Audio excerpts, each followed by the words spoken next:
Hello, everybody, and welcome back to another episode of the PowettPlay Podcast. It's me, Jordan Shannon, and as always, I'm joined by Kieran Powell. How are you, Kai? I'm a lot happier today. How are you, John? Yeah, good. Really good. Thank you very much. Yeah, emphatic win, wasn't it, really? That's what you want to see from the West Indies team. Yeah. Obviously, you're playing against Ireland, who, in theory, West Indies are supposed to be better than, and that's the type of performances that you want to see when you're better than a team. You want to see you absolutely dominate them, and I think it's good to see back-to-back performances from the batting unit where Yeah. 340 plus, and then this time you go and push the barriers of 400. So very happy to see that and dominant performance. Yeah, definitely. For me, it looked like a proper blueprint performance, really, where you got, your partnership with Shane Keacy Carty, and then it allowed, I don't say that, sorry, like Justin Greaves to go out there and you post that total, and then Jayden Seales in really the first 8 overs won the game. He just, he bowled superbly. The lengths that we spoke about previously, and yeah, like I mentioned at the start, a very, very emphatic performance, which is great to see. Yep, I think that what's interesting about those performances is that hands down the West Indies' most destructive batsman in Evan Lewis Yeah. hasn't gotten off, and they were able to achieve these types of scores. Obviously, both openers haven't really gotten off in No. this series, but what you have seen is, I guess, Keacy Carty announcing to, I guess, the world and definitely to the West Indian public and West Indian diaspora that he's someone that is looking to be announcing himself on the international Yeah. scene in ODI cricket. I think that, what he's done there in scoring 170, he's putting down a marker. And I think it's interesting as well because three of the top four batters for the West Indies now have a personal best of 170 or above in Shea Hope, Keacy Carty, and Evan Lewis Yeah. now. Yeah. So it shows that you have top order batters that can get in, score centuries, and score big centuries. These are huge match changing, match winning centuries Yeah, big when time. guys are able to go 140, 150, 160, 70. Yeah. So that's what you want to see. Obviously, now it's going to be an interesting period for Casey going forward because obviously a lot more teams will have a lot more footage on him, Yeah. and teams will be prepping for him as a main threat as opposed to a supporting act. Yeah. But I think that what he's shown is that he has all the tools, all the skills necessary. 20 runs more, and he'd have been the highest scorer. Obviously, I'm talking from a Leeward Island standpoint now. He'd have been the highest run scorer in an international ODI by a Leeward Islander. Right. Okay. Obviously, we know who the great man is, Vivian Richards. Absolutely. That infamous or that famous 189 against England Yeah. with that massive partnership with Michael Holding towards the end. But no, I think it was an absolutely tremendous innings following up on the back of the 100 in the previous match. Yeah. So to see the consistency, the appetite to want to go not only big again, but go massive, Massive. Yeah. having taken into consideration the fatigue element and all these other aspects of, playing such an innings 2 days after what would have been his second ODI century. So very, very happy for him, happy for his family, for West Indies cricket on a whole, because now I think you're starting to see and have a shape of a top order that can sort of be just settled in and just go about their business. I think the addition of a Sherfane Rutherford at the end of the IPL, I mean, I know he's not in the England series, but an addition of someone like him coming in at Yeah. number five, I think further strengthens and adds a different element of destructiveness to what is looking like a pretty good top order at the moment. Yeah. And I think that, sorry, going looking at you mentioned there about bringing someone in like Shafane Rutherford. One thing I would like to pick up on now is that I think they're slowly getting some really good competition for places. Yeah, And I think it's having a really positive impact on this side. yeah, People know that, if they don't get it quite right, there's going to be changes. And I think it's adding a little bit of pressure and a little bit of that responsibility that we keep talking about. And you're now seeing some better performances, knowing that the places are on the line here. yep. And that's what you want Of course at it is. any level of international sport. You want guys to know that there's another one, two persons that can take each person's spot in that position. Yeah. Because that's when you get consistency from guys across the board. I Yeah. think for me, you have someone like a Justin Graves, obviously batting out of position, but still coming in Yeah, yeah, and playing destructive. like a very destructive counter attack innings towards the end of the innings for the past two ODIs that we've seen. Yeah. So I think that the West Indies are in a pretty good place. I'm not going to stop saying that Shea Hope and Brandon King need to be switched. I'm going to keep saying that until it happens because we've I'm seen a sure lot of the people things are that people are listening, well, Carl. a lot of the things that we are saying, if you You follow know, West Indies cricket closely, a lot of the things that we are saying are happening. You see the mentorship now for the academy team. yeah, You see the multiple teams selected for the A-team series in preparation for the Australia series. So, no, Shea Hope and Brandon King need to be switched, in my opinion. I think that would sort of give the team the perfect balance and combination going forward to be at its optimal best. yeah. But no, very happy with the competition for places in the batting lineup, and that's gonna force the guys to continue to be consistent performers across series. I think what I liked as well is the fact that the West Indies didn't just try and get to 300 because that's sort of like you look at regional Yeah. cricket, for example, you don't see 300 scored, but you look at the international stage, you 340, 350 is sort of becoming a benchmark. Now you look at the IPL teams are scoring 270, Yeah, yeah. 260 in 20 overs. So I think that it's very good to see that the West Indies batters are changing the way that they approach and play the game and coming into the more modern era of ODI cricket. And that's only a benefit for the West Indies, I guess, ecosystem because what's happening at the top will trickle back down into regional cricket when these guys spread off and branch off into their respective territories. Yeah, definitely. And like I said, it was positive to see that and to kick on as much as they as well as they did. And I was we at the start leading into the series, we spoke about the preparation, but one thing you can see is that from a batting perspective and from a bowling perspective, they are picking up on learnings really, I suppose in that length. I think obviously I would say a little bit obviously that I do think that both Evan Lewis and Brandon King are going to be under the pump when they play England. They're going to be bowling full. They're going to be bowling, they're going to be looking for that outside edge with them both quite a lot. So I think there's going to have to be a little bit of stuff worked on between now and Thursday because I think I think England will be testing them quite a lot early doors.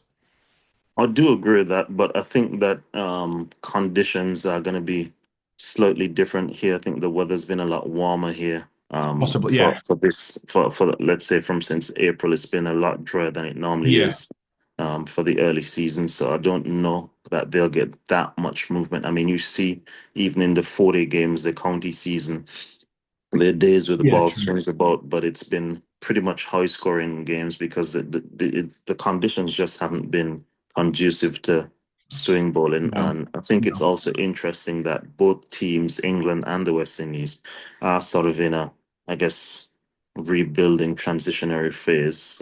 England obviously have a new captain and a whole new setup there at the moment, mm, especially in the bowling attack. So I think it's going to be more of a balanced series than I would have, I guess, thought beforehand. I do think that the West Indies will win the first game of the series, and that will make it an interesting series because the West Indies are coming off of limited overs cricket, whereas the yeah, English players are coming off of 40 cricket and probably just a few net sessions going into this first ODI. yeah. So I think it will be a very interesting, tightly fought series, and I'm really looking forward to it. Yeah, I really am, to be fair. Like I mentioned a couple of days ago when we spoke, that I think England, there's a lot of pressure on England. There's a lot of pressure on Harry Buck in particular as well, really. So they'll be feeling as though they need to come out the traps and be posting some big totals batting wise. Um, I know up north anyway that there is a bit of different weather this week with it being a bit of rain knocking about. So it will be interesting to see how the wickets do play over the next couple. Well, Thursday, then obviously I think it's three this week. Well, whenever that is. So it'd be interesting to see how it goes. But I wanted to get your opinion because we spoke yesterday. Sorry, 2 days ago about Keacy Carty, and you mentioned obviously about his ceiling and the potential, but you mentioned obviously about his Test career. When you got and done what you've done today, two back-to-back centuries, big century as well yesterday. How do you look after a player like that? How do you sort of see how would you like to see Cricket West Indies look after him in terms of like helping him and taking him that to that next level? I know he's got to do a lot of it himself, but how would you like to see them help him? Um, that's an interesting one because obviously, Casey's from St. Martin, and whilst cricket is loved in St. Martin, like I guess the wider world won't have a understanding or knowledge of how much cricket is loved in St. Martin by the cricketing community. The infrastructure there is not obviously um, to to the standard of what you'd expect Right. traditionally for someone performing at Casey's level is. Yeah. So obviously infrastructural development, upskilling coaches, just having things like that. Yeah. Obviously, someone like Casey is going to have to spend a lot of time within the franchise setup to get the, I guess, sort of preparation that he needs, as opposed to, let's say, someone in Barbados that can just go down to Kensington Oval and have access to um, Yeah. the different coaches, the nets, the bowling machines, etc., etc. So I think obviously development into cricket into those smaller sub-regions Okay. throughout the Caribbean would definitely be a huge assistance because St. Martin is producing a lot of cricketers at this point in time. Right. A lot of talented young players are coming through the system, and they've always had players, but they've just never been given, I guess, the opportunities to get as far consistently as what Casey has. Yeah. Casting my mind back to guys like Colin Hamer, would have been the first person from St. Martin to play first class cricket. I think he did it at 16 years old as Oh, well. well. So, I mean, that shows the level of talent that they have. Yeah. There's a young guy by the name of Shaquille Martina or something like that. I can't remember his name exactly. And he's probably one that they would have touted higher than Yeah. Casey at a youth level. But obviously, Casey's developed and continuing to develop. And I honestly don't know what Casey's ceiling is yet. And that's for coming from me, who's played with him for 10 years. I still don't know Yeah. what his ceiling is because he is, if you look at his progressional chart, he's always played up to competition well. Yeah. So you look at the West Indies under 19 when they won the World Cup, had a quiet World Cup, but in the final, he was unbeaten on 50. So the big stage is not something that he seizes in. You look at him in regional cricket, he would always perform well against a Barbados, which is traditionally the team that, Yeah. you want to perform well against. So playing up is always something that I've always noticed that he's done well, and that shows that he has something that kicks in inside of him that allows him to Yeah. compete at a higher level. And so all you want for players like this is to consistently have access to facilities to continue to improve. As I said, for him, from a test standpoint, for me, it's just a matter of does he want to play test cricket? Because if he does, and he can get the proper training to aid him, what we're seeing now, there's no reason why we can't see this from him in red ball cricket as well. So a lot of it comes down to does he want it, and if he does, then I think then they need to have a serious chat with him about helping him Yeah. to prepare for red ball cricket because obviously the transition between white ball and red ball, the way you play, um, is completely different. So Casey's someone that likes to open up the offside, hits the ball Yeah. through extra cover, runs the ball down to third man. Whereas with the red ball, that does a lot more. Cover driving becomes a lot more of a risky shot with the chances of getting caught behind. And I'm running the ball on to third man again, Yeah. so it's just being able to prepare and change your game to suit the format. And that's where you look at guys like the Virat Kohlis, the Kane Williamsons, the Steve Smiths, etc., and understand the greatness of these guys playing a T20 game today, a test match tomorrow, Yeah. and a ODI the week after that, and not missing a beat. And all of that comes with experience as well. So just opportunities, consistency, and preparation. No, I think that's brilliant just to break that down and people won't be aware of what you mentioned there from an infrastructure perspective in St. Martin as people naturally, well, I obviously always assume of it as being a beautiful, beautiful island. Well, oh wow, definitely, Yeah. it's probably the most beautiful island in the Caribbean. Yeah. So, you talk about player development and assisting, and it's a shame, that the infrastructure isn't quite there. But hopefully, obviously, like you mentioned, for you to say you're not sure of his ceiling with someone who's played with him for as long as you played with him is a very, very, it's exciting, to see where it can potentially go to, and it is Yeah, very, very promising. And fair play to him, back-to-back centuries and a big one yesterday. Hopefully, he can kick on and do it against England, and that's when more eyes will be on him even more, like you mentioned there, and there'll be more analysis taking place in terms of him, his strengths and ultimately where his weaknesses are. So it'd be interesting to see how he goes against England. But he's in some fine form, so long may it continue. indeed. I mean, he did score his first ODI century against England in that tour in Yeah, Barbados. I think that for me, at a very minimum, Casey should be someone that scores double digits in terms of ODI centuries because he's right. now coming into the peak of his game, 28 up until 32, 33. So I think the next 5 years, uh, is a period that he should definitely look to cash in and score as many centuries as possible. Put your name up amongst the greats of West Indians that have played ODI cricket. And I don't see any reason as to, unless there's a lack of gameplay or lack of matches in the calendar for West Indies as to why he shouldn't do it unless he has, as I said, lack of games or maybe an injury. Yeah, no, she's brilliant. I know I very briefly mentioned about the bowling. Obviously, Jayden Seales, ripping through the top three quite, comprehensively and really sort of putting the game to bed. Um, that was really promising to see. And we mentioned obviously didn't play in the first. What did you make of from the bowling side of things? I know it was pretty comprehensive, but what did you make of anything of that?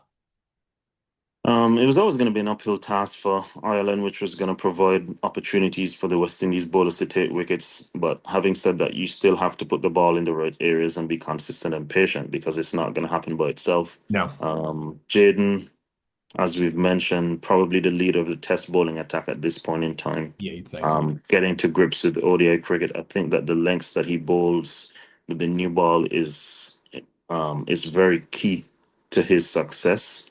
I think earlier on, when there is a bit of swing or a bit of nip about like going that much fuller and being able to exploit that is a very important asset or trait that the West Indies would like to have him utilize long term.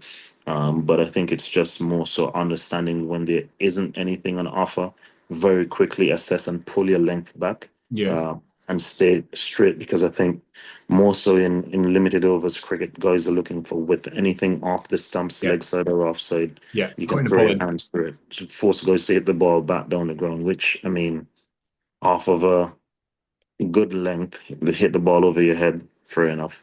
What can you do about that? Yeah, But you're giving yourself every opportunity still coming down straight on the stumps to get guys out bold, yeah, LBW, part behind, as opposed to with where you're just limiting yourself to getting people caught. So I think that his exploits of the conditions and offer were what the West Indies wanted. He always wanted to strike early yeah, to get 3 wickets inside the power play is definitely always going to put you on the upper hand.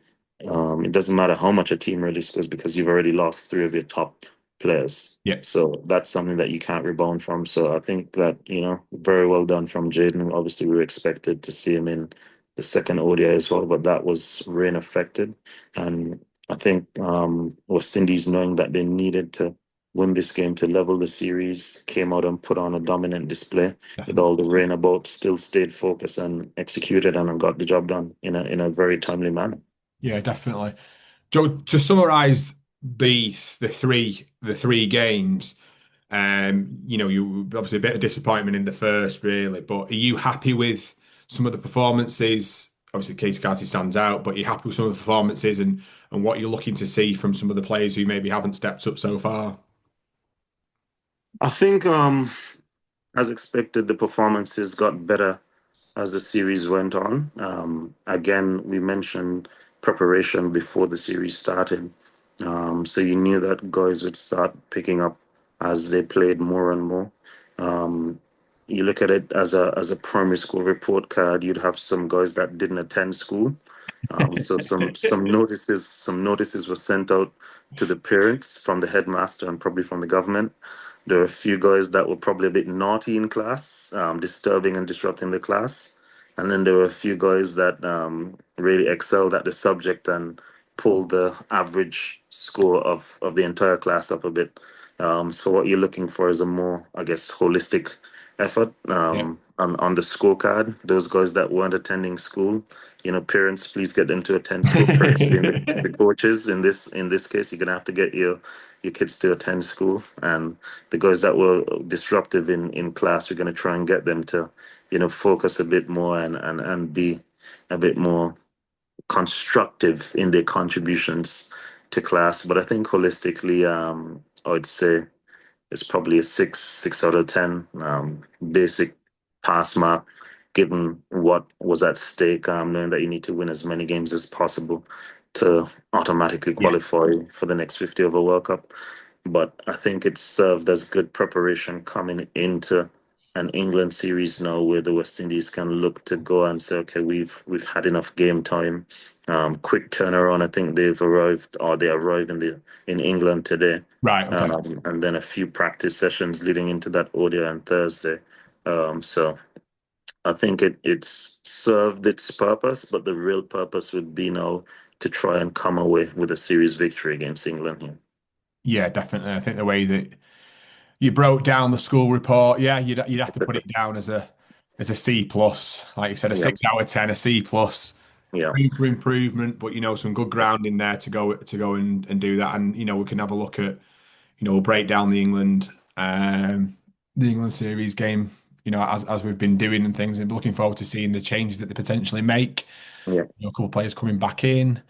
How they do use Shamar Joseph, if they do use Shamar Joseph, whether they, I think England will look to target Gudakesh Moti. I think he's going to be under a bit of not pressure, but I do think they're going to go after him big time. I do. I think, as we spoke about, they'll want to go after him and try and get some of the quicks back into the game again. So yeah, it's going to be an exciting series.